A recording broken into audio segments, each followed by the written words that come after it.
All right, let's move on to. Let's keep things spicy. What do you think?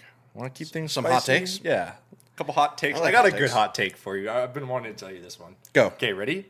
So, we just talked about how the Padres had a very Padre week. Didn't play super well. You lose almost all hope and faith in them. Then they come back and play two excellent games, like Complete games, hitting on point, relief pitching on point, start like great games. Like if they can keep playing like that, they might be a playoff team. And so I was thinking to myself, well, what's been different? What's different about these two games? You ready? Go. Could it be Mr. Ben Gamel is the X factor we've been waiting for? What? I'm just checking. Yeah? Are you on a hot seat? Yeah? Dude, My it's God. toasty. That is one of the hotter takes I've seen, while also being, I think, ice cold. Yeah, maybe it's Ben Gamel, but more likely, no. That's like, hey, in the Gatorade cooler, they switched from fruit punch to lemon lime. I think that's it. Baseball's a weird game like that, though, as you know. It's like superstition's a thing. But here, okay. I think we had talked about it in one of the podcasts prior where it was, we didn't doubt that the team had, fire left. Like the guys are motivated. They want, obviously, like everybody's bought in. They want to perform. There's just something Off. missing, right? Yeah. And then it's like, well, I don't know. Maybe it's like, I think I had mentioned, maybe it's a grittiness. Maybe it's just like some sort of weird, I don't know, just guy who's been there before, but like in a different way than like these old men that we have, like a Nelson Cruz or Carpenter or whatever, or Yeah. Rich Hill. Grandpa Maybe Hill. it's a seasoned big leaguer who's not a superstar, who just comes in, gets the job done, plays good defense, makes contact. Ben Gamel.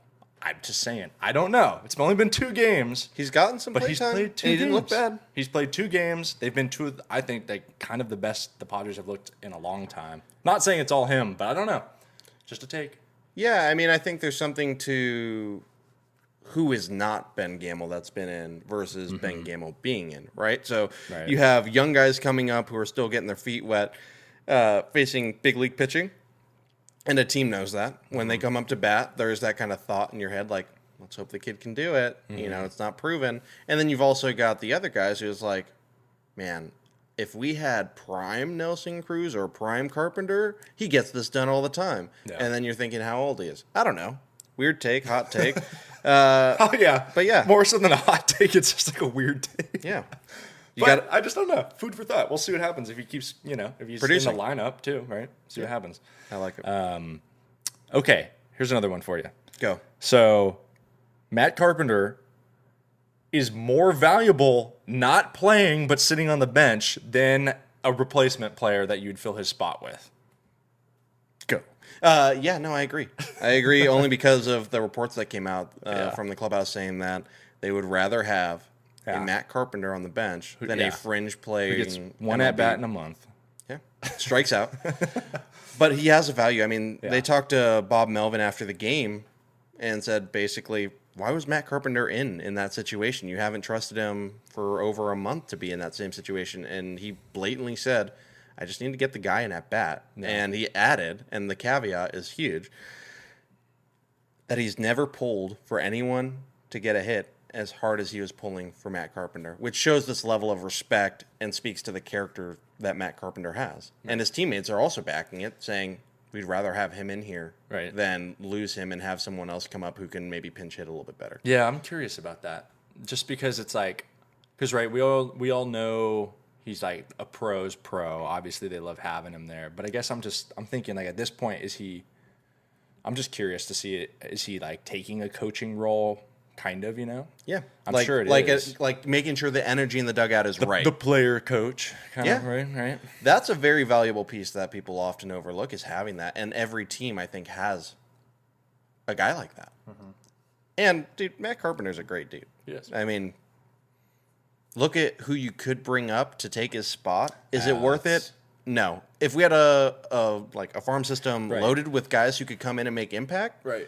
then yeah, No, that's bring them up. actually, that's but a we really don't. good point, right? Because it's like, right, if you're gonna pull up and no like disrespect, but like a Brandon Dixon, Yeah. a Batten. like they can fill. You can play a lot of positions, but it's like, The hole in the clubhouse is bigger. yeah, right. Yeah. They're not gonna provide the veteran leadership that Matt Carpenter is. Just the wisdom, been there, done that type of thing.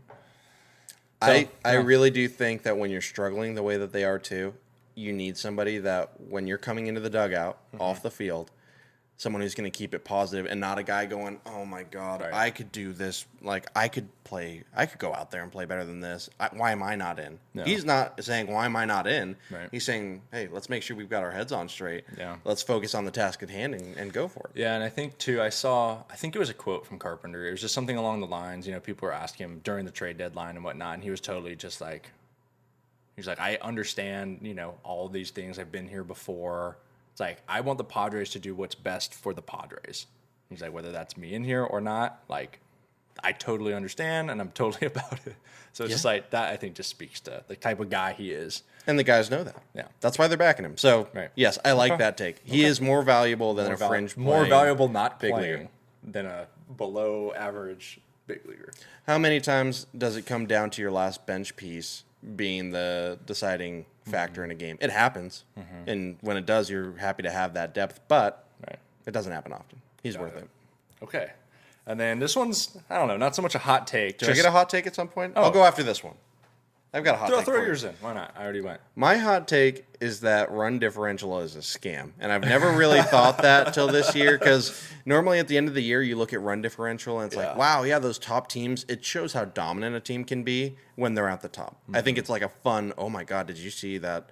I don't want to say the name. The team in our division has like 200, 300 run differential. Like, that's cool.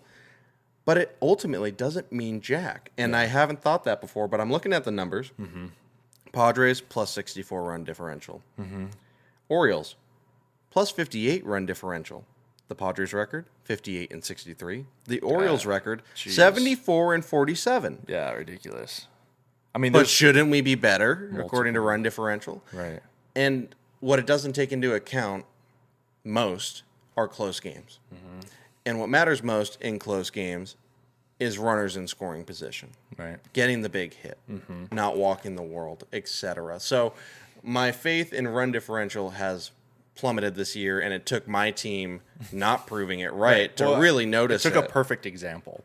Yeah. Right. And it's not a one-off. I mean, the Rays, 145 plus on run differential. That's amazing. They started off really hot. Right. Their record 73 and 50. Again, Orioles plus 58. Almost a third of that. I almost think, what's really interesting, too, are all these teams with winning records that have a minus run differential. That's almost, to me, a little bit more astonishing, right? As you just go down the list. Brewers, 65 and 56, minus 4. Cincinnati, 63 and 59 with minus 20. Miami, 63 and 59. So that's what, like 5 games ahead of the Padres, 4.5. Minus 44 run differential, and you're still in the positive. It's because they don't score a lot of runs, but their pitching doesn't give up a lot of runs. That's just how bad their offense is. But those are just really interesting. Very interesting. But it doesn't matter. I'm with you. It doesn't matter. But I do really believe in runners and scoring. I think in a game where it's so hard to get base hits, if you're not going to just hit home runs all day, every day, and walk really well. No. I mean, you look at the Kyle Schwarbers, right? Like, he's hitting under 200, but has a ton of RBIs, has a ton of home runs, and actually walks a lot. Right. So you're either that new wave player that the old era looks at and goes, how is that really being successful? Right. But it plays in today's game. Right. Or you need to kind of go back to the old way of seeing more pitches, having consistent bat-on-ball skills, so that you can get more hits with runners in scoring position. Yep, I'm with you. That's my hot take. Yeah, get off my pedestal. No, that's a good take. And I mean, you just think about the themes of the Padres' wins and losses this year. We're losing tons of close games, which would make run differential very small but negative, and then they'll win 10-2. Yep, quite consistently. So that kind of makes sense. Okay. Did you have any other hot takes, or is that your big one? I've got one. Okay. I put all my energy in. Hey, thanks for watching this clip from the Friarside Chat. If you enjoyed it and want some more, we post full-length podcasts every Thursday of the MLB regular season. If you want even more Padres content too, make sure to follow us on all the different social accounts. We're posting daily recaps and other little fun snippets. Thanks again. See ya.